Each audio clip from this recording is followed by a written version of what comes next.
হজরত ইব্রাহিম আলাইসাল্লামের দুটো স্ত্রী ছিল। প্রথম স্ত্রী ছিল হজরতে সারা। তার সঙ্গে তার বিবাহর ঘটনাটা আমরা আজকে বলবো।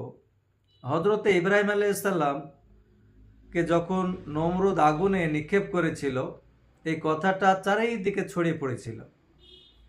তারপরে থেকে আগুন থেকে যখন তিনি বেরিয়ে আসলেন, তারপরে তিনি দাওয়াতের কাজে মনোযোগ দিলেন এবং যেখানে কিছু মানুষের জমায়েত হতো, হজরত ইব্রাহিম আলাইসাল্লাম সেই জায়গায় চলে যেতেন এবং সেখানে গিয়ে তাদেরকে দাওয়াত দিতেন। একদিন তিনি হঠাৎই দেখলেন যে মানুষ বেশ সাজুকুজু করে দলের দলে কোথায় যেন যাচ্ছে।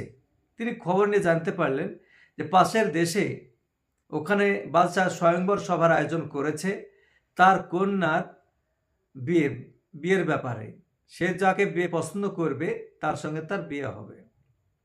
ইব্রাহিম আলাইসাল্লাম মনে মনে ভাবলেন, তাহলে তো সেখানে প্রচুর লোকের জমায়েত হবে, তাই তিনি তার দাওয়াত দিতে সুবিধা হবে।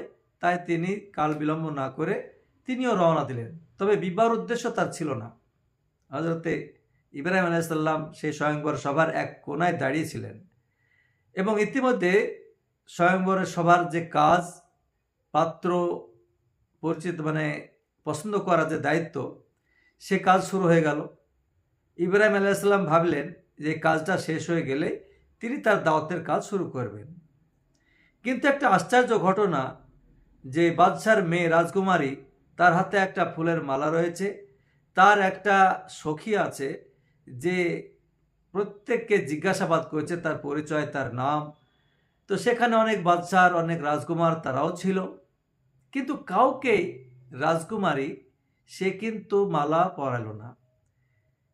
এমনকি বাদশাহ শেষমেশ বুঝতেই পেরে নিয়েছিল যে আর বোধহয় আমার মেয়ের বিয়ের ব্যবস্থা আর হবে না। সব শেষে দেখলেন যে ইব্রাহিম আলাইসাল্লাম দাঁড়িয়ে আছে। তাকে গিয়ে তার সই, রাজকুমারের যে সখী যাদেরকে বলে, সে গিয়ে জিজ্ঞাসা করলো যে তোমার নাম কি? তখন ইব্রাহিম আলাইসাল্লাম বললেন যে আমার নাম ইব্রাহিম।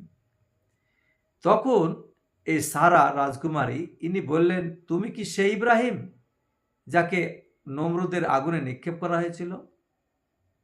তখন তিনি বললেন, হ্যাঁ, আমি সেই ইব্রাহিম। তিনি আর কোনো দেরি না করে সঙ্গে সঙ্গে তার গলায় মালাটা পরিয়ে দিলেন। কিন্তু তার বেশভূষা তেমন উন্নত ছিল না। অন্যান্য যেসব ছেলেরা এসেছিল, রাজকুমারেরা, তাদের পোশাক আশাক দেখলেই বোঝা যাচ্ছিল যে তারা খুব ধনী ঘরের পরিবারের এবং বাদশার ছেলে। কিন্তু ইব্রাহিম আলাইসাল্লামের পোশাকটা ছিল সাদামাটা। এই দেখে রাজা মাথায় হাত, যে আমার মেয়ে কী কাজ করলো? একটা গরিব ছেলেকে তার স্বামী হিসাবে পছন্দ করলো। তো যাই হোক, যখন তার কাছে সারা আসলো তার পিতার কাছে, তো পিতা যখন এই কথা বলল, তখন সারা বলল যে আমি যাকে পছন্দ করেছি আব্বা, আপনাকে আমি পরে খুলে বলবো, আপনিও জীবনে এরকম কামনা করতে পারেননি, এই আশাই করেননি। যাক, বিবাহ হয়ে গেল। যখন সারার আব্বা শুনতে পেল যে ইনি হচ্ছেন সেই নমরুদ যাকে আগুনে নিক্ষেপ করেছিল, সেই ইব্রাহিম আলাইসাল্লাম, তো তখন তিনি খুব খুশি হয়েছিলেন।